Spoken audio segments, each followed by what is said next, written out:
Good morning, everyone. Today we'll start with the new chapter of Indian economic development, that is employment. Before proceeding with the chapter, we'll discuss the basic terms of this chapter. Let's start with the first definition, that is worker. Worker is one who is engaged in any economic activity, किसी भी capacity में किसी भी economic activity से जिससे वो अपनी livelihood कमा रहा है उसे वर्कर कहा जाता है. All those who are engage in economic activity in whatever capacity, high और लो, आर कॉल्ड वर्कर्स. किसी हाई जॉब पे काम कर रहा है या किसी लो लेवल की जॉब पे काम कर रहा है, जो भी कोई किसी इकोनॉमिक एक्टिविटी में लगा हुआ है और अपनी कैपेसिटी से हाई या लो में पैसे कमा रहा है, that person is called as worker. After worker, the next definition is potential labor force. Very, very important. Potential labor force means some people opt not to work even though they are able to work. कुछ लोग ऐसे भी होते हैं जो काम कर सकते हैं लेकिन काम करना नहीं चाहते. हम उनको वॉलंटरी अनएम्प्लॉयड कहते हैं. वॉलंटरी अनएम्प्लॉयड मतलब जो अपनी मर्जी से घर बैठे हुए हैं, जो काम करना ही नहीं चाहते फॉर एनी रीजन, कोई भी पर्सनल रीजन हो सकता है, उन्हें हम इस कैटेगरी ऑफ लोगों को विच इज वॉलंटरी अनएम्प्लॉयड, हम इन लोगों को पोटेंशियल लेबर फोर्स में काउंट नहीं करते हैं. पोटेंशियल लेबर फोर्स मींस हमारी कंट्री का टोटल पोटेंशियल कितना है, कितने लोग हैं हमारी कंट्री में जो काम कर सकते हैं, जिनको काम दिलवाना है. तो पोटेंशियल लेबर फोर्स में से वॉलंटरी, जो अपनी मर्जी से घर बैठे हुए हैं, जो अपनी मर्जी से काम नहीं कर रहे हैं, उनको माइनस करके हम पोटेंशियल लेबर फोर्स निकालेंगे. So they are not included in the potential labour force. मैंने ऑलरेडी बताया कि वॉलंटरी अनएम्प्लॉयड को पोटेंशियल लेबर फोर्स में इंक्लूड नहीं करते. सो पोटेंशियल लेबर फोर्स जो हमारी डेफिनेशन है is equal to total population minus voluntary unemployed. मैंने ऑलरेडी बोला इस कैटेगरी ऑफ लोगों को हम इंक्लूड नहीं करते हैं, minus children and aged.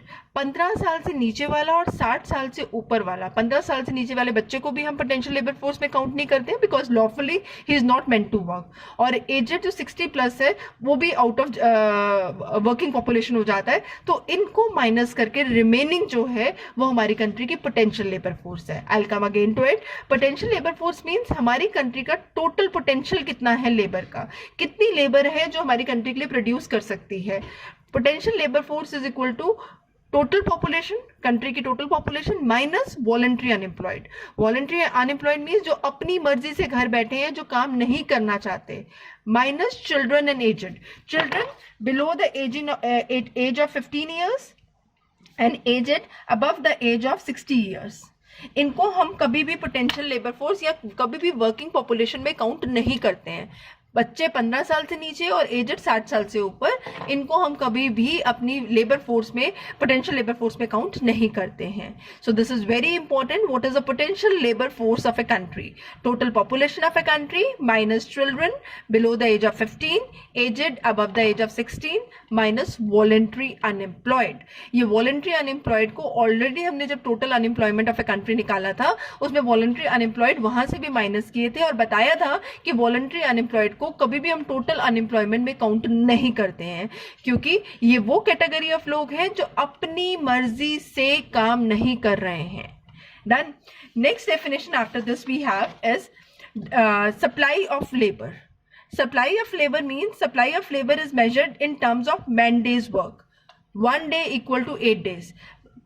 Number of people who are able and willing to work corresponding to basically different wage rate. इसीलिए supply of labor जो है wage rate के change करते ही change करती है. Supply of labor is measured in terms of man days work. 1 day equal to 8 days. कितने दिनों तक हम लेबर को जो है वो काम दे पाते हैं. Supply of labour changes in response to change in wage rate. जितना वेज रेट हायर जाएगा उतना सप्लाई ऑफ लेबर ज्यादा आएगी. Then next one is labour force. It includes all those persons who are actually employed in some kind of economic activity and as well as who can be engaged. बेटा very very important कि labour force में हम दो category of लोग include करते हैं जो some kind of economic activity में एक्चुअली एम्प्लॉयड हैं, काम कर रहे हैं, प्लस जो जिनको एम्प्लॉय किया जा सकता है. I repeat, labor force includes all those who are actually employed, जिनको हमने ऑलरेडी काम दे रखा है, प्लस जिनको काम पे लगाया जा सकता है. It includes both employed, जिनको जो काम कर रहे हैं, प्लस जिनको काम पे लगाया जा सकता है. Again, काम कर रहे हैं और जिनको काम पे लगाया जा सकता है. It does not include children below 15 years of age and aged above 60 years of age. उसको हम लेबर फोर्स में या potential labour force of a country में काउंट ही नहीं करते हैं. इट इंक्लूड्स ऑल दोज जो एक्चुअली काम कर रहे हैं प्लस जिनको काम पे लगाया जा सकता है. नेक्स्ट वन, लेबर फोर्स के बाद आगे वर्क फोर्स. बेटा लेबर फोर्स एक ब्रॉडर टर्म है, वर्क फोर्स उसका पार्ट है. It includes those who are actually engage. ये वाला पार्ट सिर्फ जो एक्चुअली काम कर रहे हैं. इसमें क्या नहीं इंक्लूड होता? जिनको काम पे लगाया जा सकता है. It includes those who are actually engaged in some production activity and does not include this one. So labor force is this plus this, that is employed plus unemployed, whereas workforce is a part of labor force which is employed. So labor force is a broader term and a workforce is a part of it.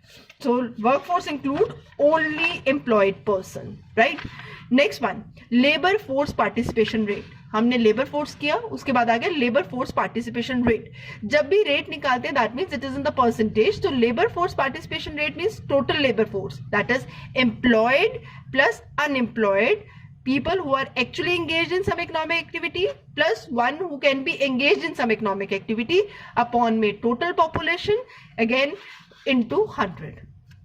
Total labour force upon में total population into 100. तो labour force का जब हम rate में express करते हैं तो labour force participation rate बन जाएगा. ऐसे जब वर्क फोर्स को रेट में एक्सप्रेस करेंगे तो वर्क फोर्स पार्टिसिपेशन रेट बन जाएगा.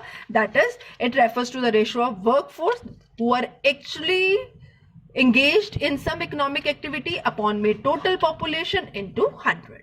So labor force है labor force participation rate and workforce है workforce participation rate. Rate is always expressed as a percentage of 100. Now next topic beta that we have is employment on the basis of status. हम employment को दो basis पे divide करते हैं, on the basis of occupational structure और status. On the basis of status हम employment को self employed और वेज एम्प्लॉयड में कन्वर्ट करते हैं. सेल्फ एम्प्लॉयड जो बंदा अपने लिए खुद काम कर रहा है, one who is not working under somebody, N arrangement in which worker use his own resources. अपनी लाइवलीहुड अर्न करने का सोर्स उसने खुद ही क्रिएट किया हुआ है, तो that is called as self employed.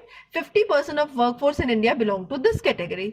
अपना कोई भी काम हो सकता है, अपनी दुकान खोली हुई है या अपना सिलाई का काम कोई लेडी कर रही है, तो that means that is called self employment. जैसे अपना एग्रीकल्चर कर रहे हैं, अपनी लैंड पे खुद ही काम कर रहे हैं और कमा रहे हैं, that is self employment. Wage employment that means when you work for somebody and get paid for it. That means an arrangement in which people sell his labour, किसी और के लिए काम करता है and earn wages in return, known as wage employment. Self means अपने source से अपने लिए एम्प्लॉयमेंट क्रिएट करना. Wage employment means when you work for somebody और you sell your labour and get paid for it. अब employment distribute और अच्छा, veg employment में भी हम उसको आगे फर्दर दो पार्ट्स में काम क्लासिफाई करते हैं, रेगुलर और कैजुअल. रेगुलर मतलब जो when the worker is engage by someone and is paid on regular basis, जिसको हम रेगुलर बेसिस पे करते हैं. और कैजुअल जिसको दिहाड़ी पे बुलाते हैं, डे बेसिस पे करते हैं, जिस दिन उसकी सर्विसेज लेंगे उस दिन पे कर देंगे. तो regular means one who is hired by someone on a regular basis, one who is not hired by someone on regular basis but is paid for the day, या he is paid remuneration for the day he gets work. जिस दिन के लिए उसको employ किया जाता है उस दिन के काम की उसको सैलरी दे दी जाती है. That is called as casual worker. तो employment on the basis of status, मैंने बोला एम्प्लॉयमेंट को हम दो बेसिस पे क्लासिफाई करेंगे, on the basis of status and occupational structure. तो स्टेटस के बेसिस पे self employed and wage employed. Wage employment is further of two type, regular and casual. अगर बेटा इंडिया में इसका स्टेटस देखें तो regular that is self employment regular और कैजुअल, मतलब वेज एम्प्लॉयमेंट के दोनों आ गए आपके, रेगुलर और कैजुअल दोनों कैटेगरी के. तो 2011 एंड 12 का डाटा और 72 एंड 73 का डाटा कंपैरिजन देखें तो सेल्फ एम्प्लॉयड में 61 से 52, मतलब सेल्फ एम्प्लॉयड लोग कंट्री में कम हुए. इनिशियली इट वाज 72-73 के according 61% and now 2011 and 12 latest data के अकॉर्डिंग इट इज 52%. और रेगुलर वर्क 15 से 18, that means there is a increase of 3% in people into this category, that is regular jobs. And then casual, दिहाड़ी पे जो काम करते हैं, इट हैज इंक्रीज 24% से 30%. That means there is increasing trend of casualisation. लोग regular job से casual work की तरफ शिफ्ट हो रहे हैं, जिसे हम कंसेप्ट ऑफ कैजुअलाइजेशन कहते हैं, and will discuss in the coming chapter. Now, on the basis of, this was on the basis of status, and now we'll be discussing on the basis of occupational structure.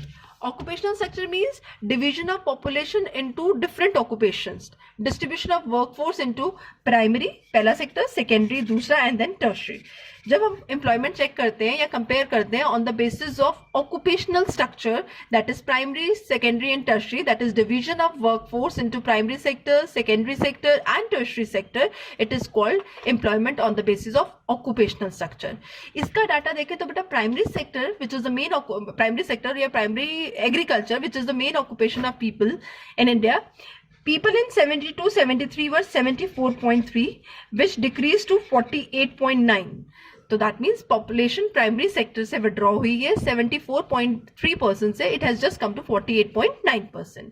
People involve in secondary sector, पहले 72 में it was just 10.4, which is more than double, that is 24.3, which is a good sign. ये हमेशा अच्छा sign है. People should be more involve in a secondary sector in a country.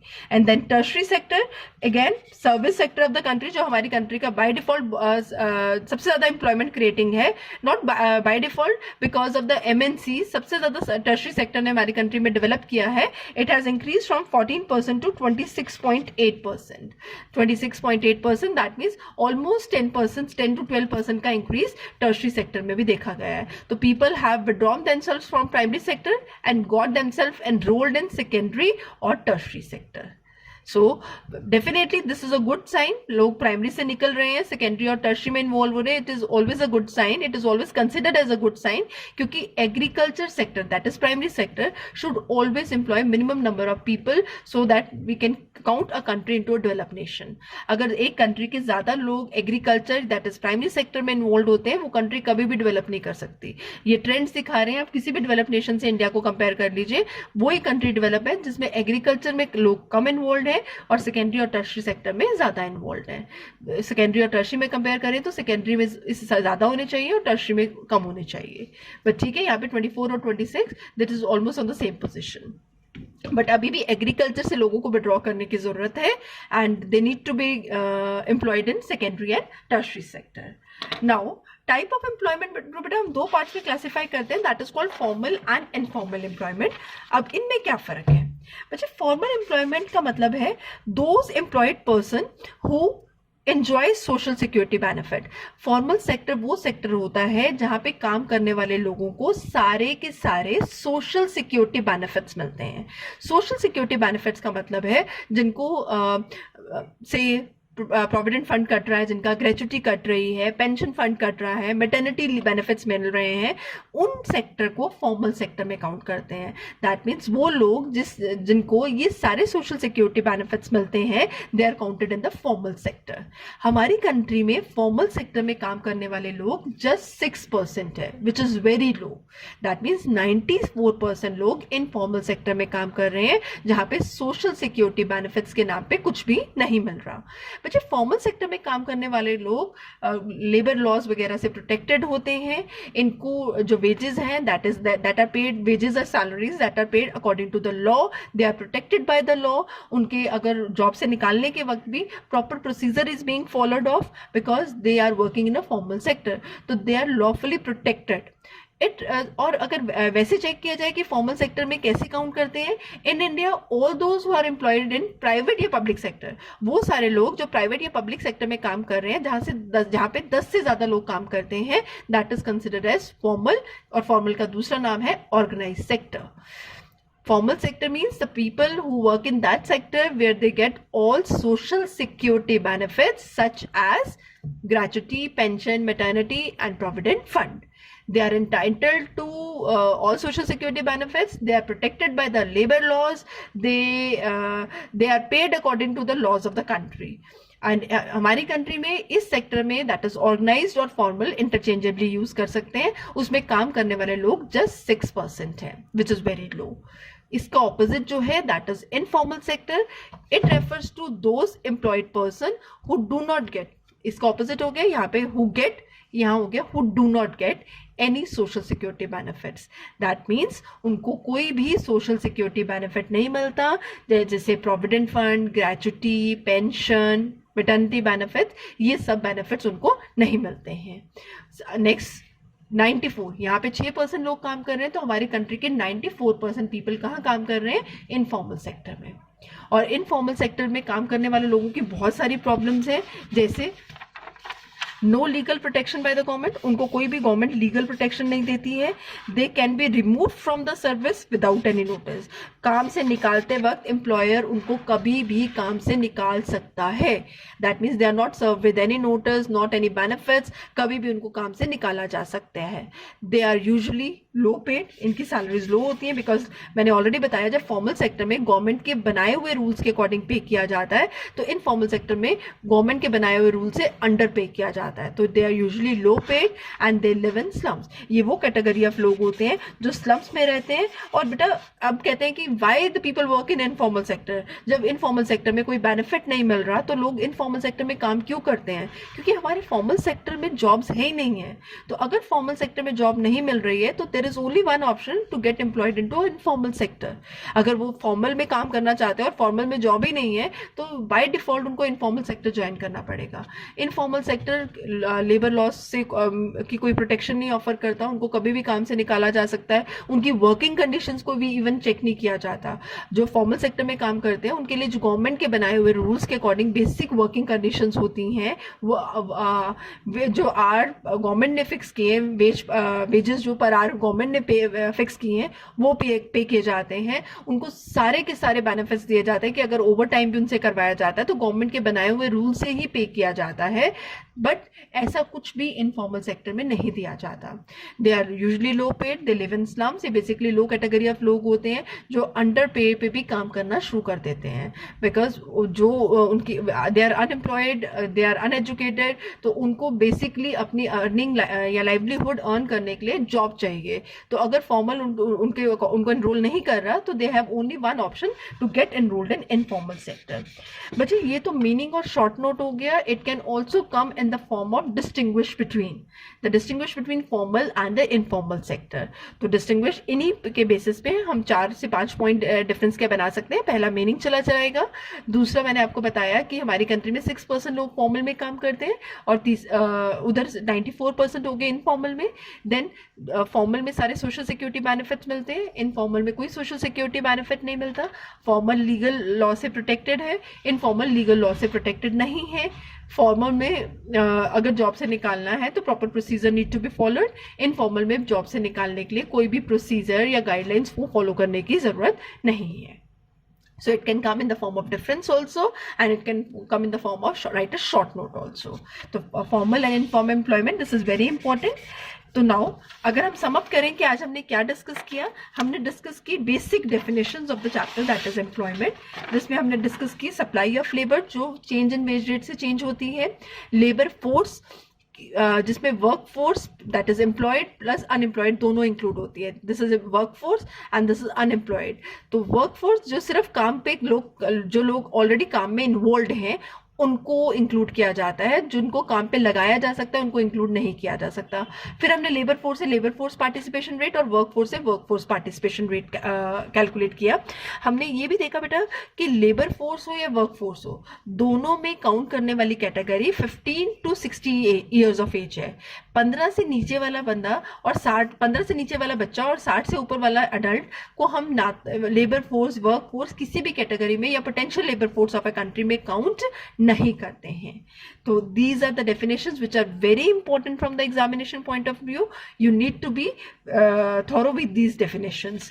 उसके बाद formal and informal again is important question, and then we discussed about कि हम employment को on the basis of structure and on the basis of एक तो था structure और एक था on the basis of occupational structure, एक हमने डिस्कस किया, and on the basis of status, structure and status के बेसिस पे कैसे डिवाइड करते हैं। Self employed wage employment status है, primary secondary and tertiary they are on the basis of structure.